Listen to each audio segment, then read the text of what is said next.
All right, Piston fans, let's talk. Let's do an. I don't know I don't know how we want to slice this one as we approach the deadline. I guess it's within a week or if not a week. What should the Pistons do, or will they do anything at all? In my opinion, I don't. There's nothing really to be done to do. For one reason, my star pupil or the building block is unavailable. I can't really bring in anybody here. I haven't even seen, what, 2 months straight of Cade playing, or 3 months. I through the course of the what 40 something games, I see a off and on with Cade. What I'm saying by that, it I hear all the heat that's on Troy, and they say that Troy shouldn't be able to do his job. Well, two things to take into account for that. Monty Williams. I don't. Of course, we don't. We may not know. We may never know the ins and out about that signing. Am I against it? No, I'm not against it. It is going to take a. It's going to take time for it to gel. Why? Because Monty Williams and Troy Weaver have two different visions. And matter with that said, I want to say Tom Gore's Troy Weaver and Monty Williams have two different visions. I believe Tom Gore said, "I want to win, and I need a guy who has done it to get here to get it done." All right, that's no different than hiring Stan Van Gundy. Okay, then we go from there to Monty Williams is saying, "Well, the only way I can win if the young players gonna have to get help, or they're gonna have to speed up their they're gonna have to speed up the process, or the youth process, or the development process. They're gonna have to speed. It's gonna be sped up tremendously. Well, with the guys that they have drafted, I don't believe that they can be sped up without some influence to speed them up. Now it goes into this the third part of this. If you were to go and trade for Zach Levine, and you guys have heard me repeatedly say, and I have led the charge of saying, this is two steps back. This is Blake Griffin all over again. And this time, there's no way to get from up under that contract. You had to eat Blake Griffin's contract once he decided he wanted out. You had to eat it, and it put them in a hole that they're in now. So if you do it again, it's going to be very telling. From my opinion, it's going to be very telling about Tom Gores as an owner.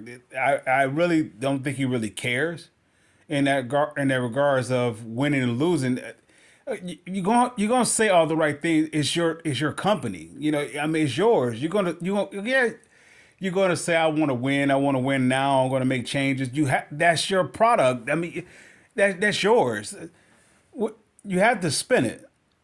Yeah, but if he cared or not, he would look at what's actually been developed. Okay, well, Troy Weaver have assembled, and I hear a lot of heat on him. Okay, he shouldn't be allowed to take account for the players that he brought in here and all this other stuff.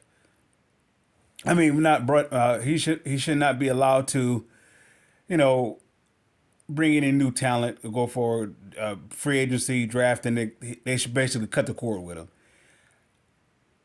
And then I hear that is quite comparable to Bob Quinn and Matt Patricia, and I agree. I agree to that degree. It looks just the same. The only difference is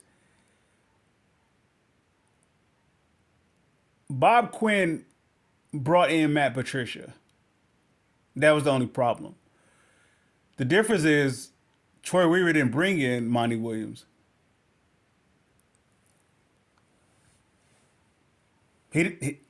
So it's like the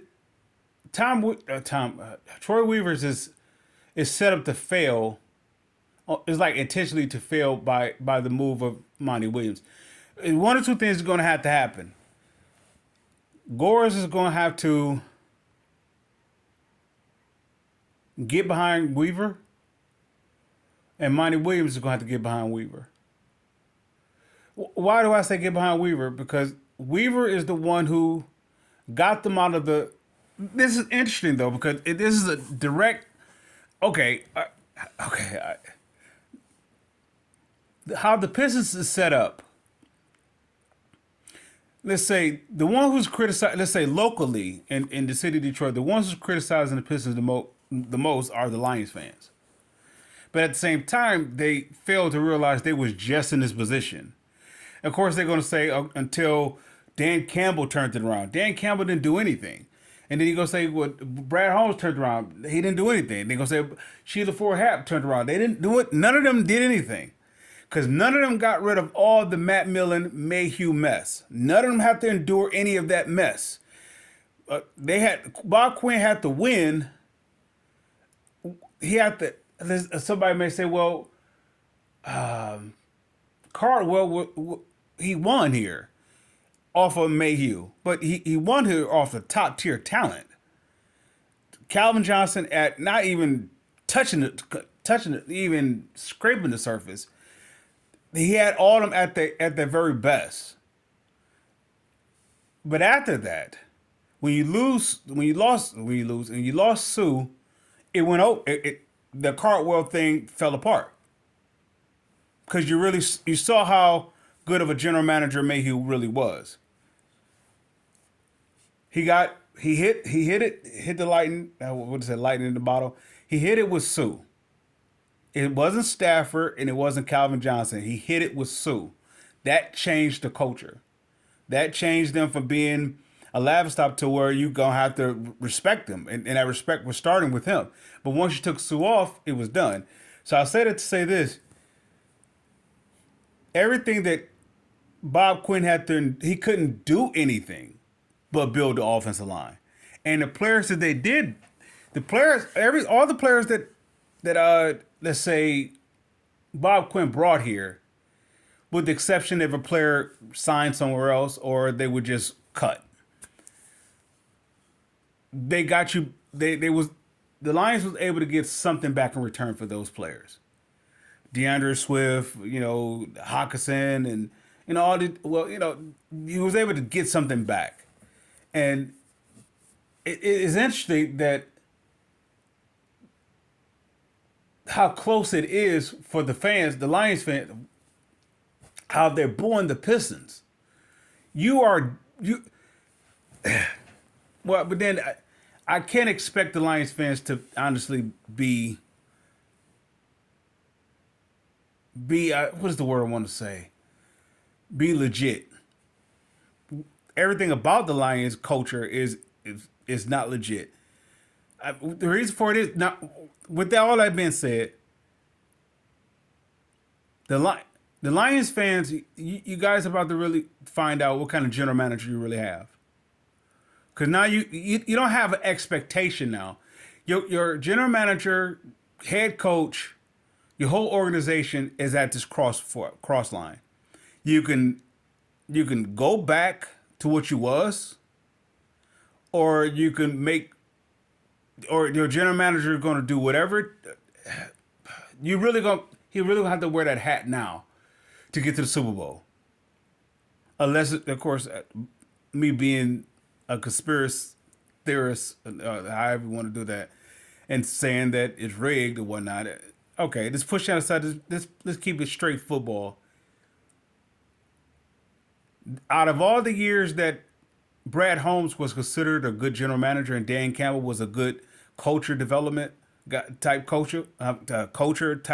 development coach, you're about to find out now. He said a couple things that should alarm the Lions fans, but I'm sure you guys have overlooked it. He said his last, not close to his last press conference. He stated, you know how hard it is to get here, and it may be tough to get here, but he said this after they won the NFC title game. All right, that if that's not a flag, I don't know. Of course, somebody could say it's tough to get there. No, it's not tough to get there. You're there. You're there. talking about the hunger is not there. Nah, you lost the hunger when you was doing all that hooping and hollering through the playoffs. You lost it then. You didn't. Okay. Then even before the playoffs, he goes on to say, "We don't need to make any roster moves." All right, legitimately that cost you your chance at the Super Bowl. And now he goes on the platform and say it's going to be hard to get back here again if they can get back here again. You have an owner that says it would be really good if we got to the Super Bowl, right? I don't know if we got to the Super Bowl. I think he said win the Super Bowl, one of the two. So it is. You guys about to find out really how good this franchise really is, or if everything just really was just you caught the lead by a fluke of a surprise, or or it just wasn't legit. You so all the Lions bash. I mean, well, for all the Piston bashing has come from those Lions supporters. I mean, Lions supporters come from those who are supporting the Lions. But once upon a time, they was all on the Pistons squad bashing the Lions. And they go ahead and say they was bashing the Lions because they had Matt Patricia.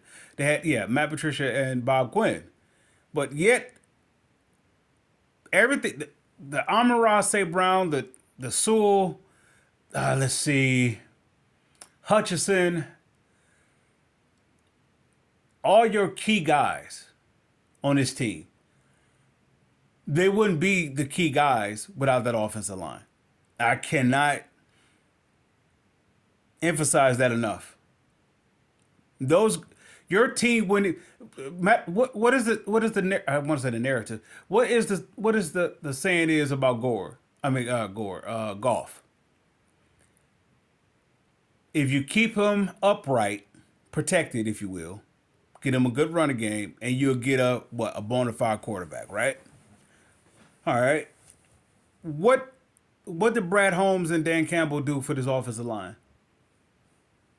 Sewell. If Ragnow is not an All Pro, it's not getting done because Decker itself is average to good. But having an All Pro on your offensive line, it sets the tone for everybody.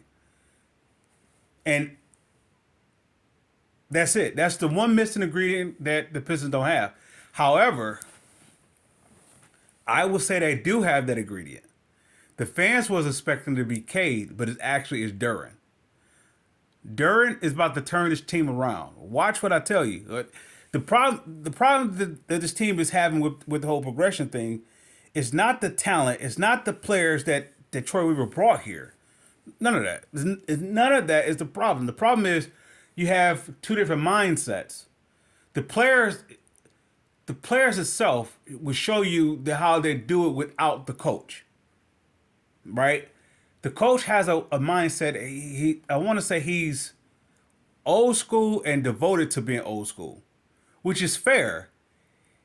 It's cool that you're old school and devoted to old school, but at the same time, the league is not allowing you to do so. So it's it's crippling and it's actually strangling like this rebuild. The Pistons can't go forward. No one expected them to be the record that they have. Well, the reason why they have the record that they have is because the head coach is either reluctant or just doesn't have the imagination to alter into this modified game. I want to say he's reluctant to, more so than he's incompetent. I believe he's just really reluctant. That's why the whole Ivy thing was a deal. Because Ivy represents this new culture. And it's pretty much it's predominantly about me. Me. It's bigger than I want to say that ego, or how can we say that? That type of player is bigger than Michael Jordan and Kobe Bryant's ego. The way it was all about them. But each one of them, to their credit, even though they was all about them, they stunk early on in their career. They stunk. and they worked and worked and worked and worked and worked, and they became what they became. The players that's coming to the league now, they believe that they already because they such such a media outlet about them. They believe that they're already there without even year to year to year to year improvement. So it's tough to. How do you handle a guy like Ivy? Ivy believes that he is that guy already, and he may never say it. I believe he believes he's the guy for the Pistons when he first came to the Pistons, even though they had Cade. I believe he believed he was the guy. And when you hear a guy like Cade say, "I don't know how it's going to work," I don't believe that he was questioning the talent. It's either he was questioning, if you got two alphas, you know, and it's clear that they both are alphas, and they both, if you want to just be honest, they both deserve their own team, so to speak, to run their own team. So somebody may ask, so then why did Troy Weaver draft them? Because you got to get the talent. Because the hole that Van Gundy put them in, they had no assets. They had nothing. It's almost the same as Bob Quinn didn't have any assets with the Lions. He had nothing. Somebody could say, well, he had who? A broken Ziggy Ansah, okay, Darius Slay. What else did he have to work with? Go ahead and say what Matthew Stafford. What all did he have when Bob Quinn stepped into the Lions organization? Give me your top 5 players on the team that Bob Quinn inherited. His first year, he inherited the Lions. And give me that's offensive, defensive. Give me your top 5 best players on that team, and that's what he had to work with. So when the Pistons, when Troy Weaver took over the Pistons, he had nothing to work with. Absolutely nothing. He had a disgruntled players. I don't know, was Drummond here or they? No, Drummond was gone already. Reggie Jackson was gone. I think they was eating that contract too. And the Blake Griffin thing, they was eating that. They gave away their draft picks. They gave away their young players, such as, not young player, their guy who was actually going to get them over the hump was Tobias Harris. They got rid of that. And they got rid of, I want to say Avery Bradley. That was going to help them out defensively. They're going to be the vet in the locker room and so forth. So they got rid of the players that actually supposed to help them out right where they are now. So instead of Tobias being here, you have to go get another Tobias. This is where you go get the Stojakovic. This is where you get Stojakovic. This is where you get Bogdanovic. This is where you get, the likes of Alec Burks and Monty Morris. You have to get those players because you gave away those players. It's a weird situation. The Jeremy Grant situation is he still should be a Piston, but he couldn't be a Piston because of how the system was set up. It was set up to go young, youthful. So all right, Jeremy Grant is like, I want to win now and still get my money, whatever. So take him out to Portland, but that fell apart because they couldn't make any more moves. So Damian Lillard went out. So that's a big deal, and it fell apart. Just simple as that. But Jeremy Grant was a part of this nucleus going forward. Yet, if you're going to say, if the owner goes and say, well, like, I want to, this is weird because you have an owner that's too involved. And it's funny because that's supposed to be a good thing, but he's too involved in the wrong way. He's almost like a Jerry Jones, if you will, when Jimmy Johnson was with the Cowboys. You want to meddle when we on top. When we getting our hands dirty, you don't want to be seen. Right? That's the same thing how Gores is. When everything is bad, you don't want to be seen. But when things is improvement, such as Troy Weaver got this team turned around with the draft picks and and some at least some talent, some people you got somebody that the fans want to come see. Then Tom Gores come on and say, well, this is the most I've been excited since I bought the team, since I purchased the team. Yeah, well, look at the work. But look what the work that Troy Weaver has to go through just to get talent here. The NBA, the league is not helping the talent. The Pistons being a top five. Well, forgive me, not top five. They had the worst record for maybe like what three of the last 4 years or something like that, and you get a number one overall, two number fives, and then so if you want to compare them to the likes of a OKC or Magic's or Houston, Toronto, they getting top talent each year or every other year. The Pistons not being to get that, and they've been like the worst team in the past 3 to 4 years, throughout the last 4 years, and if the league is not going to help them, your owner's not helping. Troy Weaver is in a lose situation, and it's not really his fault. Somebody can say, well, he didn't want to sign an extension for Bagley. Well, Bagley was going to produce, but Bagley couldn't produce here. Not up under the way Monty Williams does it. There's no way. Bagley is not a backup center. He's a power forward. I understand that this game is what it is. He's a power forward. So it's a weird situation. So I say all that ramble, all that's for this reason. Should the Pistons, should Troy Weaver be allowed to draft and go into another offseason, starting with the trade deadline? Absolutely, he should be, without a question. The same thing like when if somebody were to make the comparison by Bob Quinn going through right before they let him go, should he been able to get that draft? Yeah, he should have. Look what he had to do. Look what all he had to go through to even get the head above water for the organization. The fans don't realize like how much deficit that Mayhew and Millen put the franchise in. We're not talking about wins and losses. We're just talking about being able to go forward. You got all Millen and Mayhew had all that, let's say, early success with the Lions. Like drafting success. And what I mean by that is that every year you're drafting high and you missing out on all of it. What you have to show for it, from say Millen and Mayhew, your top best players were, okay, you're going to say Stafford, Calvin, Stafford, and Sue. Out of Mayhew and Millen, that's the best you got.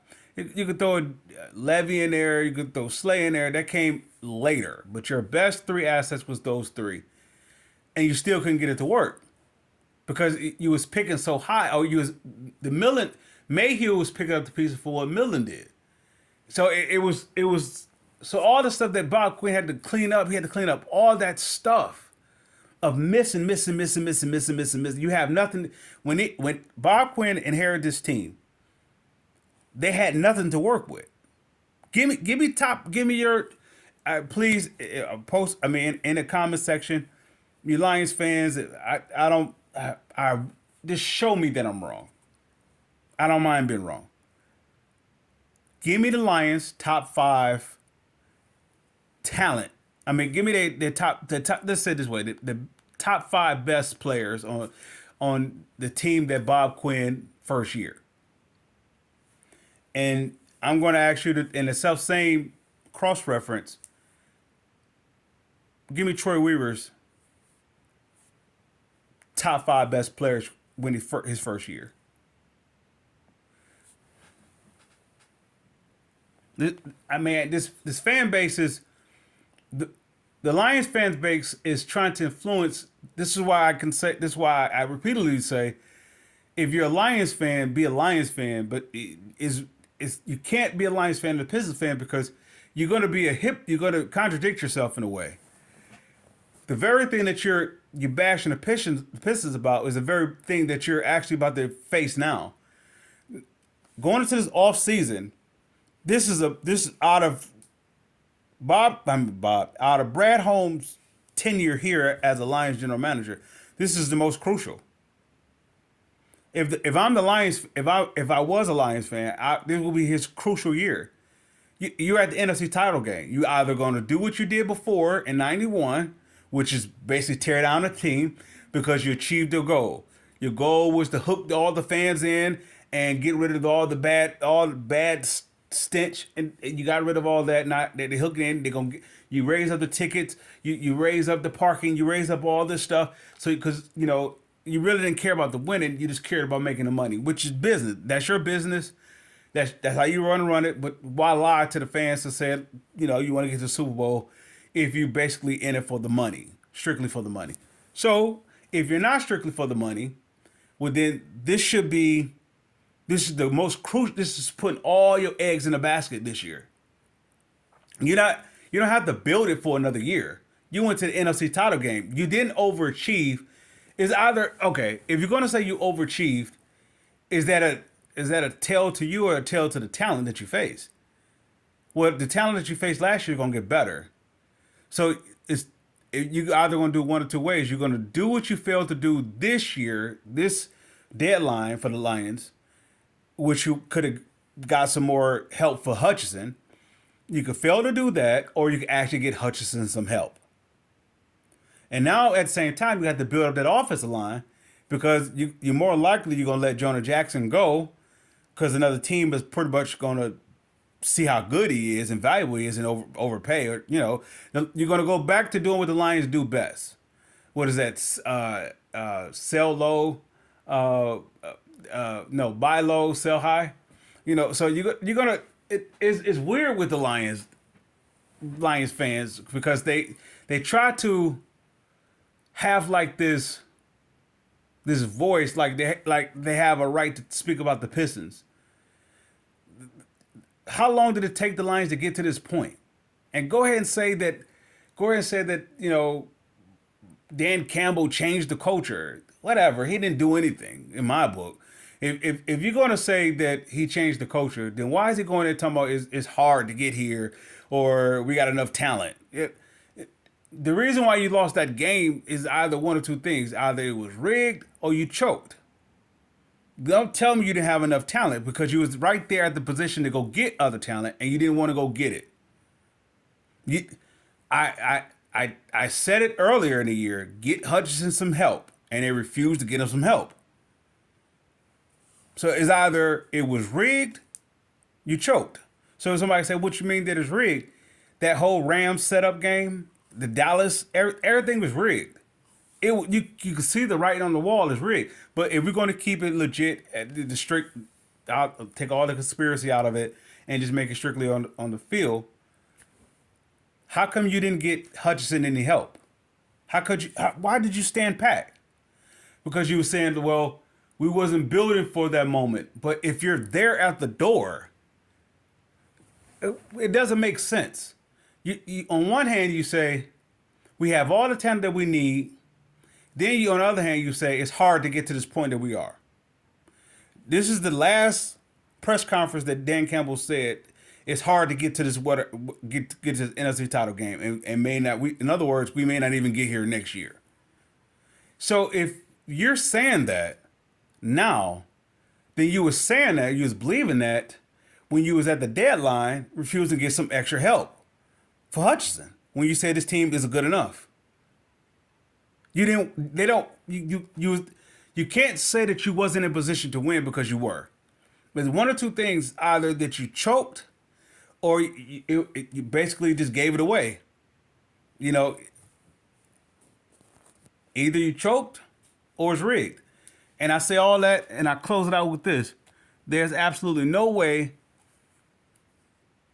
the Pistons could ever be in such the back or review window of the Lions, even with the Pistons losing the way they're losing. They lose it the way they're losing because they had to lose this way. They had to lose this way. The same way the Lions had to lose their way. They had to. It is how it's ran. If your ownership is what the ownership is, and if you want to do a cross reference with this, you could say Tom Gore's no different than how, no disrespect to Martha Ford ran the team, or how Clay Ford ran the team. It's no different.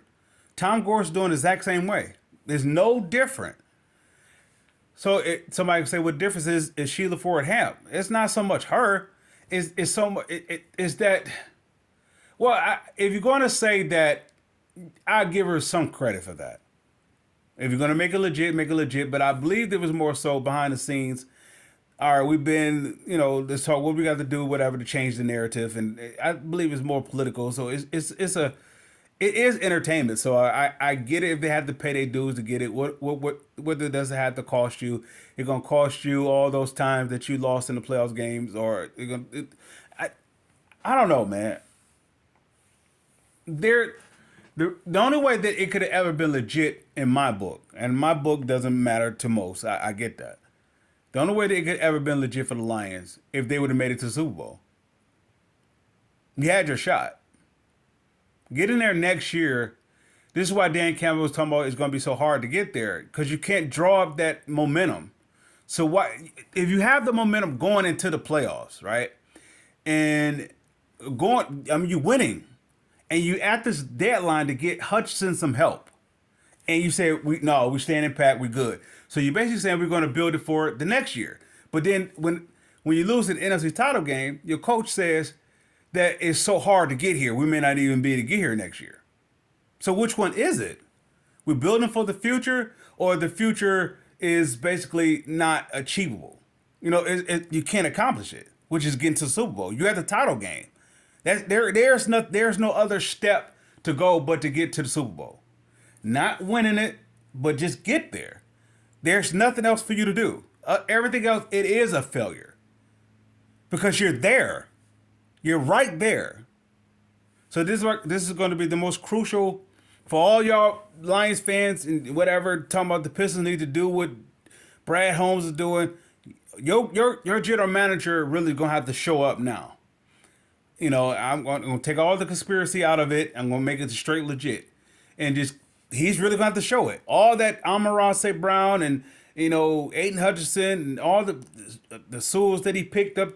Okay, all that was nice, but now you're talking about getting to the Super Bowl. Now you really have to get it done. This is where he really is a general manager. It's easy to go from bad to good, but to go from good to great is the hardest. This is why the Pistons have 3 titles, and the Lions doesn't have one in the Super Bowl era. Lions fans, Pistons fans, I salute.